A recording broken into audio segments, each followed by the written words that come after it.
Okay, welcome everybody. This council meeting of January 18th, 2022 is called to order. Miguel, would you lead us in Pledge of Allegiance? And everybody else, please mute your mics.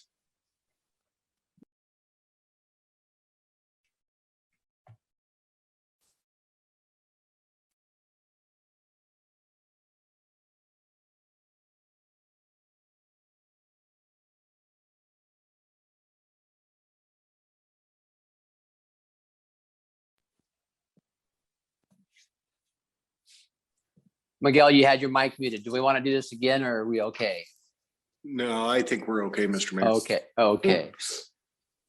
That was muted. Shoot. It happens all the time in these meetings. All right.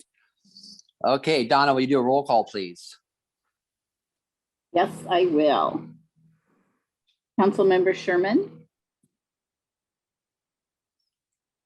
But you have to unmute. Here. There you go. Councilmember Bode. Here. Mayor Inesco. Here. Councilmember Gutierrez. Here. Councilmember Peterson. Here. Deputy Mayor Schmidt. Here. Councilmember McDowell. Present. All right. Do we have any late changes to the agenda? Hearing none. At this time, I would like to remind the members of the public they can make comments during the public comment period, as well as any item listed on the business agenda or action agenda. When making public comment, you will need to raise your hand electronically on the Zoom app, state your full name and whether you reside in the city limits within Mason County or reside elsewhere. Option 1, join our Zoom meeting by clicking on the link that is displayed on the city's webpage. The link is listed on the agenda and minutes page under the tab that says more. Option 2, you can email our city manager, Jeff Knighton. Option 3, you can call Jeff's office phone. Is your phone forwarded, Jeff? It's not, but my cell phone number should be available as well. Okay, call Jeff's cell phone number. Both the email address and phone number are displayed on the screen of Mason Web TV streaming video. All right. Do we have any council member board reports to share?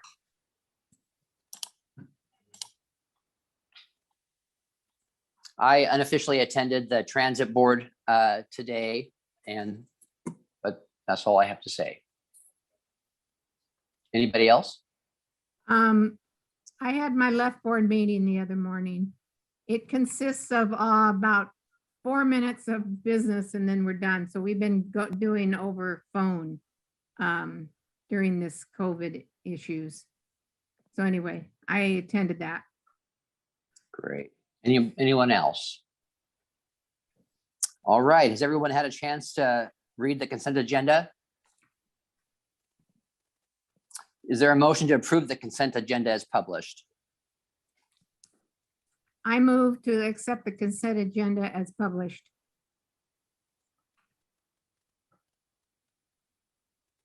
Can we have a second? Second. All right. We have a motion and a second. All in favor, say aye. Aye. Aye. Motion carries. Donna, do we have anyone interested in making public comment tonight? Let me take a look here, Mr. All Mayor. right. All right. No, we do not. All right. We have no business items scheduled, so we'll move on to our action agenda. City Engineer Ken Gill is going to share information on a local road safety plan. Good evening, council. It's good to see you back in Zoomville. I was hoping to keep the in-person on a roll, but yeah, I just can't win every fight, I guess, but oh well. This is third time around for several of you, second time around for 2 of you. But tonight you get the real deal. Ryan Shea is here with J. Carr Jewell to give his presentation, and I will turn it over to Ryan. Thanks, Ken. Good evening. As Ken mentioned, this is the third time we've kind of presented some of this information to some of you, and Ken walked through some highlights a couple of weeks ago while I was battling symptoms. I don't think it was COVID, but you know, anything might be COVID. And as Ken mentioned, we were finding out that our upcoming baby is going to be a girl, so we're excited about that. Yeah. Thanks. So just a quick, intro of me. I was really excited when Ken reached out to our firm to help with this report. I'm from the area. I grew up in Tenino, went to school in Lacey at St. Martin's, and have been in Shelton throughout my life. My aunt and uncle lived there most of my childhood, and I worked at the lumber mill a summer. So I definitely have been in and out of the community most of my life, and I've always lived nearby. So it's been a lot of fun to get to work with Ken in the city and kind of identifying some safety improvements and ways that we can kind of improve the safety of the city. So as Ken mentioned, oh, actually, Donna, can I share my screen? Is that to show the, okay. So can everybody see the presentation? Okay. So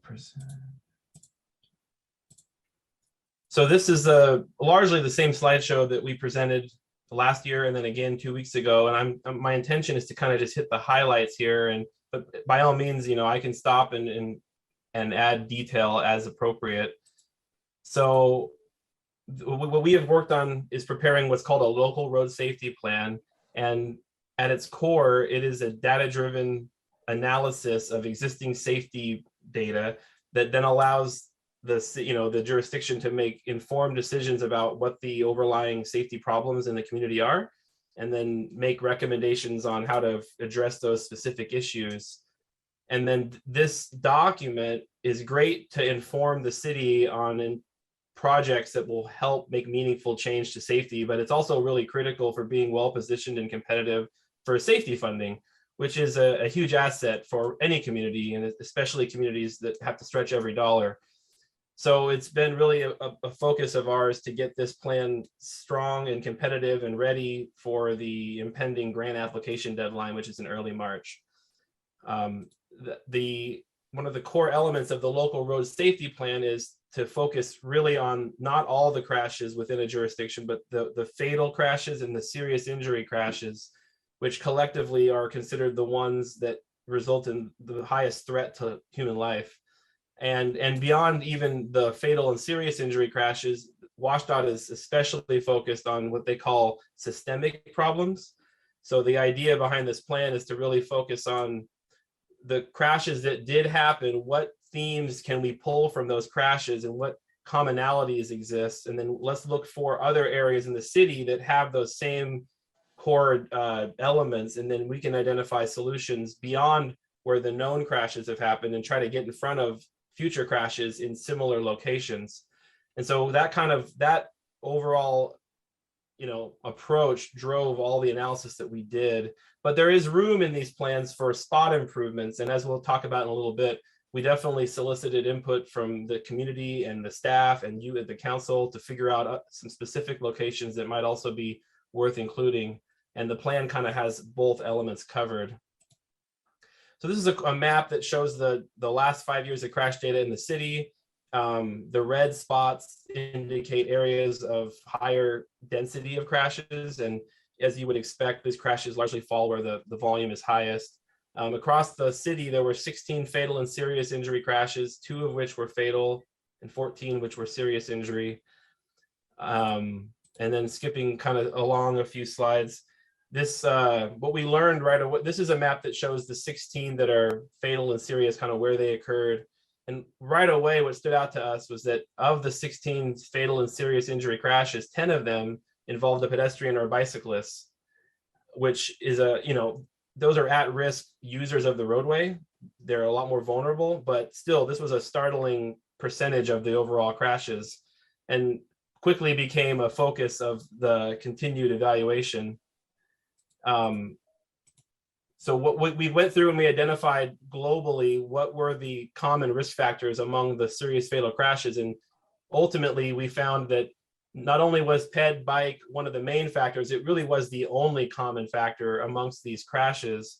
So we kind of shifted our focus from looking at the broader spectrum of what might be causing these crashes, instead looked at where are all of the bike ped crashes occurring, if that's the common thread, let's look at solving those issues, everywhere. And so as you can see on the screen, taking all of the bike and ped crashes in the data set, we kind of identified 6 key corridors in the city where these crashes were most prominent. And those became our study corridors, or our high priority corridors. And they would be, they're listed there. So in the local road safety plan, we have in chapter 5 of that plan, we go through and talk about in detail each of these corridors, the specific crash characteristics that we saw, and then the recommended countermeasures to kind of speak to those crash trends. In addition to these high priority corridors, like I mentioned earlier, we also solicited input from the community and from city staff, as well as the council. And we received a host of additional concern areas that didn't immediately pop up in our data set. And these are all also included in the local road safety plan. And as with the priority corridors, each of these individual concerns is identified, discussed, and then potential countermeasures are also identified in the plan. It was really great to get a collection of feedback from both the local citizen level as well as administrators and the council. Just, it's important to make sure we're getting everything in here. And the crash data is a great starting point, but it doesn't always capture near misses, or potentially it doesn't even capture all of the crashes. So we were encouraged to get as much input as we did from different concerned entities. We have some slides in here that talk about some of the countermeasures that we've included in the plan. I'll kind of quickly skip through those. And then here, this is this slide and the subsequent 2 slides are really the countermeasures that we identified in the plan. And we broke them into 3 tiers. And I know Ken kind of went over this 2 weeks ago. The tiers are more an organizational element and not necessarily a hierarchy of priority. But these 2 crashes that are identified in the tier 1, these are the 2 locations where we had a fatal collision. And so they kind of are set aside in their own tier simply by the fact that they had an existing fatal crash occur at them. And then, the tier 2 and tier 3 tables identify additional improvements. And there's not a lot of distinction in priority between tier 2 and tier 3. It was kind of an organizational metric, where tier 3 is more areas where we may want to do a little bit more study before executing a specific improvement. It is not to say that those projects are less important, just that maybe the solution at those locations is a little bit less clear at this time. So anyway, yeah, so we have these 3 tables of potential countermeasures. And I think, as Ken talked about in the last meeting, once we have this plan approved, we are then going to sit down and refine cost estimates for a package of improvements that we're then going to submit to the grant program in the hopes of getting funding to then execute all those improvements. So I think for tonight, in addition to having the plan approved, we're interested in hearing any thoughts that you have about specific projects that you'd like to make sure are included in this initial application to the grant, or just any thoughts in general about the plan.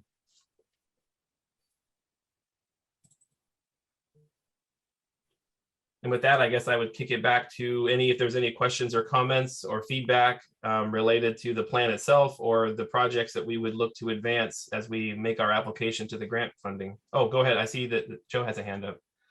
Yeah, what was the specific grant program? Was it state funds or federal funds? Do you know? It's state funds. It's the local road safety plan, but I believe they're state funds, Councilmember Smith. Okay, thank you. Yeah, it's definitely a WashDOT administered program, and actually one of the requirements to apply for funding is to have a local road safety plan adopted. It's a good plan to have anyway, but it's specifically necessary to get at this funding source.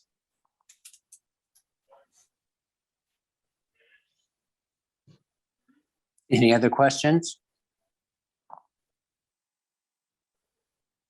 Donna, has anyone signed up for public comment? Let me take a look here. No, Mr. Mayor, there is no one indicating they want to make a public comment. May we have a reading of resolution number 1222-1221? Yes. Resolution number 1222-1221, a resolution of the City Council of the City of Shelton, Washington, authorizing approval of a local road safety plan prepared by SCJ Alliance. All right. And do we have a motion?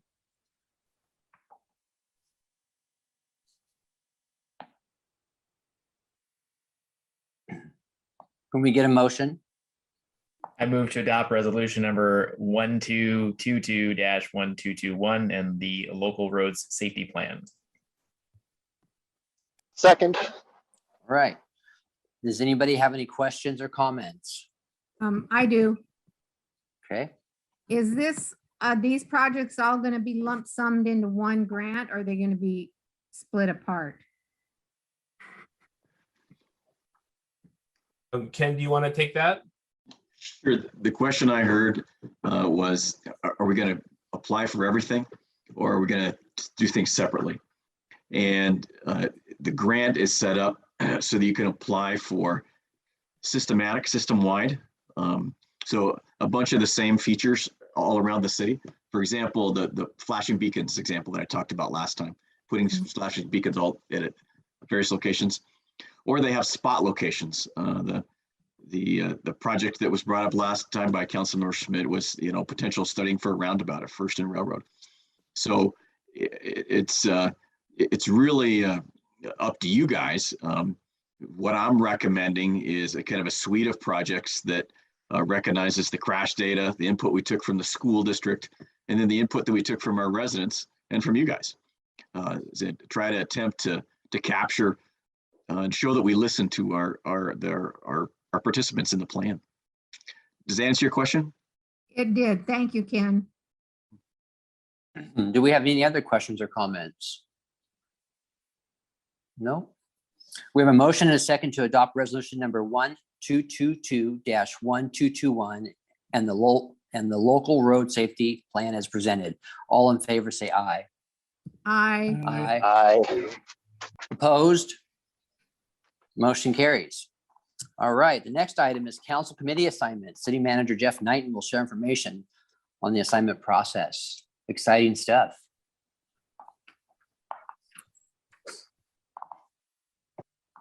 Thank you very much, Mr. Mayor, Deputy Mayor, members of council.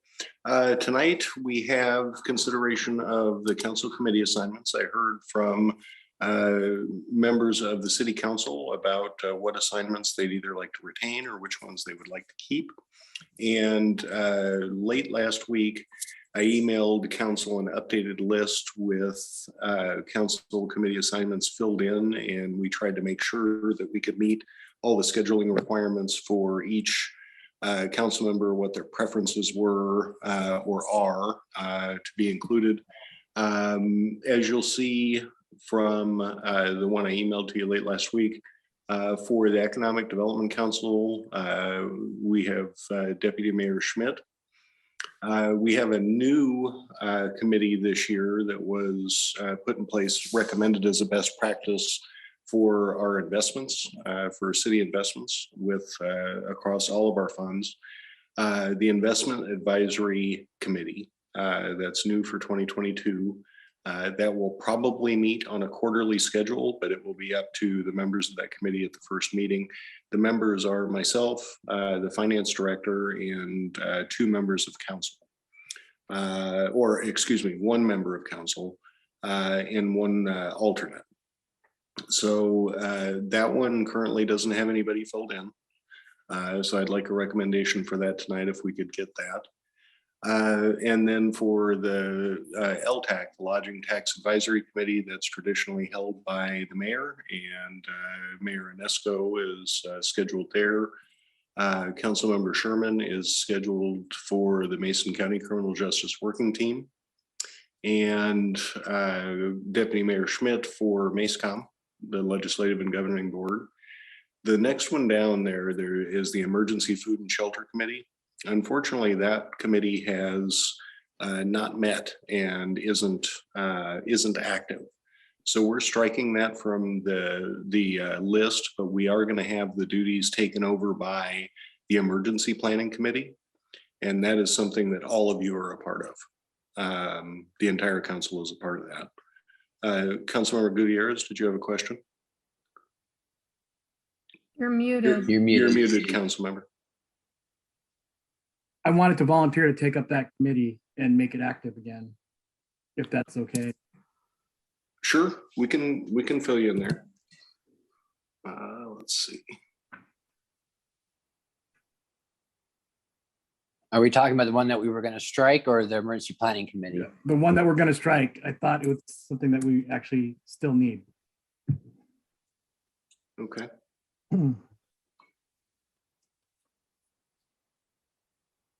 Do we even know who was involved in that committee? I've never been to a meeting in 4 years.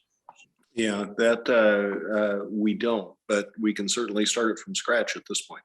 Okay. And let's see here. Next, we have the left board, which Councilmember McDowell mentioned earlier, a little bit earlier in her board report. And she is scheduled to retain that along with the Mason County Board of Health meeting. Let's see, the Mason County EMS and Trauma Council is Deputy Mayor Schmidt. And then Mason Transit Authority would be Mayor Anisco. Councilmember Peterson would also retain the Peninsula Regional Transportation Planning Organization meeting. And then, as I mentioned, we have the Emergency Planning Committee, which all of you are already involved in or will be involved in, and the Shelton Metropolitan Parks District Board. That one you are all involved in, but we'll select a president and a secretary or clerk, I believe, at the first meeting of the SMPD board in March. So the ones that we don't have individuals scheduled for are the Housing and Behavioral Health Advisory Committee and the Opioid Stakeholders Committee. So Councilmember Bode, I see you have your hand up. Yes, I would jump on the housing and behavioral health, Okay. and I would also jump into the investment one as well. Okay.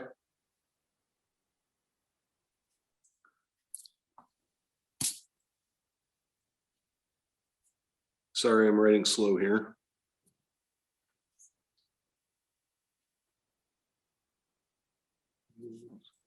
Investment, okay. So the only one that we have left over that nobody has spoken for yet is the opioid stakeholders meeting. And I'm curious if anybody would, I'd jump on that as well. okay. So either myself or Donna, one of us will make sure that that you get all the information regarding that. So with that, are there any questions or concerns about what committees you're assigned to? I'd be happy to answer those and we can move forward. Nope. And well, we begin invitations for the LTAC meetings. I don't see if it's on Yes. here. Okay. We will. Deputy Mayor, or excuse me, Councilmember Peterson. Hard habit to break. We're just going to suggest that we may also want to look at either choosing to assign alternates for all of the committees or allowing that to be handled by a designated council member and an ad hoc fashion as those things may come up. For example, I sit on there's at least one meeting this summer I won't be able to attend. Deputy Mayor Schmidt was kind enough to cover that for me last year, but what process we want to use for alternates for those dates. I can be an alternate for the Housing Behavioral Health Advisory Board since I've been on it for 4 years. I'll be glad to be an alternate for the opioid. That kind of goes in hand with the Mason County Board of Health.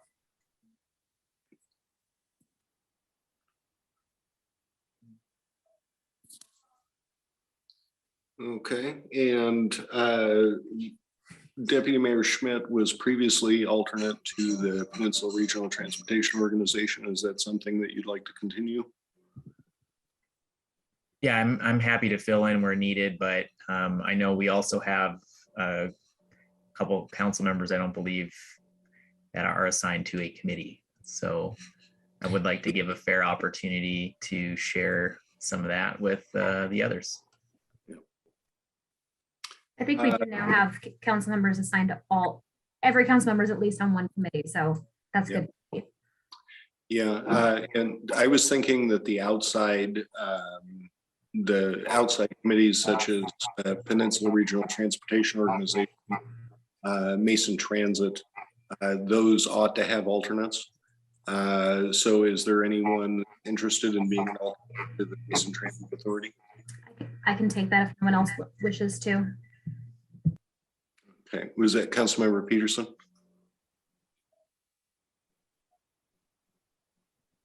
Councilmember Gutierrez has a question. I just wanted to alternate myself as well. Okay. Okay, so we will get these, this filled out with the information I heard tonight and send it back around to all of you with my weekly update on Friday, just to make sure we heard everything correctly.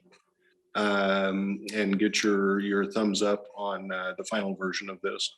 The other thing we'll do is we'll add an alternate column onto this page so that it's easy to see who's the alternate for which committee. Can I ask one question, Mr. Knighton? Sure. I'm recording all of this, writing it down as you go, and I don't have anyone down for the Investment Advisory Committee as an alternate. Is there anyone? Did I miss that? For that one, because it's an in-house committee, I don't think we need an alternate for that. If Councilmember Bode is not able to attend, we can just reschedule that. Okay, very good. Thank you. And then if the council would like to think ahead for around March, maybe the Parks president position will be coming up here in a couple months. If anybody's interested in that, if not, I can do it. Yeah, Oh, and I that, see Miguel's got his hand up there. yeah, and we can talk about that. I Yeah. believe it's the first meeting in March, and the full council participates, but we are going to get the emergency planning committee actually stood up and running. So you'll all attend those and we'll hold those similar to the way we do the Shelton Mason or Shelton Metropolitan Parks District. I've always kind of wondered what that committee's purpose was, if this was something we just fell into like in a county-wide local emergency planning group or something, but this sounds like it's an actual city-led planning group. So what, funny you should ask, but I have on my update this evening, the local hazard mitigation planning efforts in partnership with Mason County. And what that is, it puts together a Shelton annex to the hazard mitigation plan, which is a requirement for funding from federal sources like FEMA. It needs to be updated every 5 years, and I believe it's been a little bit longer than that. But there'll be a staff member detailed to attend the hazard mitigation planning efforts with the county. And that staff member will come back and brief the emergency planning committee on those efforts and make sure that we include your input into that planning effort. Got it. Thank you. All right, moving on. Jeff, will you give us your city manager report? Sure. So as we all know, we had a bunch of rain on top of a bunch of snow. And I saw an article in the paper over the weekend, or maybe very early this week, about 5.84 inches of rain fell in Mason County, and it's causing a lot of problems for people in the northern part of our community. So we want to be respectful of that and do everything we can to help our neighbors. But during that event, our wastewater treatment plant is designed to handle 4.4 million gallons a day of wastewater. And on Friday, I believe, the week of that rain event, it handled 8 million gallons. And on Saturday, it handled 9 million gallons. And we did all of that. I shouldn't include myself in that, but the folks at the wastewater treatment plant did all of that with no violations of our permit, which is an outstanding feat. We're all very proud of them, and they should be absolutely proud of themselves. That was quite a rain event we had. Hopefully we won't have to be dealing with again, but I'm sure we will. Prior to that, we had the snow and ice event for almost a week before the rain started. And our crews worked 24 hours a day. Our road superintendent, Mike Alba, was outstanding, getting to places, trouble spots that needed help, and wanted to recognize his efforts and his team's efforts in making sure our roads were as safe as they possibly could be. That's pretty much all I have for you this evening. I'd be happy to answer any questions. Jeff, the 9 million gallons, that's probably mostly due to connections to our stormwater that, or sewer that should be connected to our stormwater, correct? That's correct. And we've been doing smoke tests. How is that going? We haven't started the smoke tests yet. Okay. We want to do a pretty extensive public outreach program before smoke starts coming out of downspouts, because that tends to alarm folks. But we will start doing that just to identify those connection problems and then do everything we can to help people fix those. Other issues that are involved in that are sewer pipes that are just old and they're broken. And we did a really large rehab project in downtown, just north of Railroad several years ago. There are several other basins that need that type of work, and it's not inexpensive, but we are working on those, get those fixed as soon as we can. But yeah, that's a lot of the water gets in that way. Our city engineer, Ken Gill, with the help of our partners at Sierra Pacific, identified a big influx, an area where water was coming from, and they helped us, they being Sierra Pacific, helped us get that fixed really quickly, and we greatly appreciate that because that helps out everybody when we're talking about our wastewater treatment. Great. Anyone have any questions for city manager? Does the council have any new items for discussion? Just real quickly, Mr. Mayor, if I could, we had, Sure. sorry, and I typical of me, I forget to grab this piece of paper right at the end.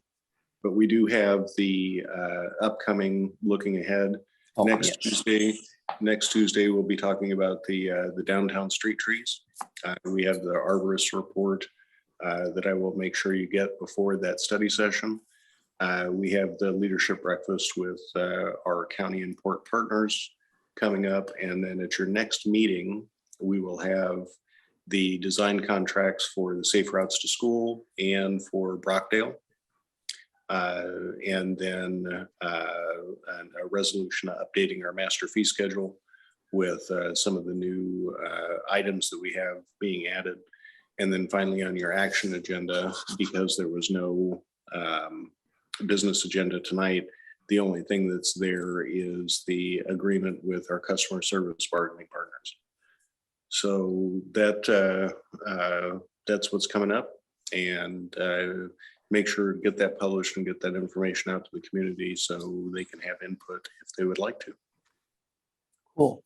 Now, do we have any new items for discussion? No? All right. Our next council meeting will be Tuesday, February 1st at 6 p.m. We also have a study session on January 26th at 6 p.m. This meeting is adjourned at 6:34 p.m.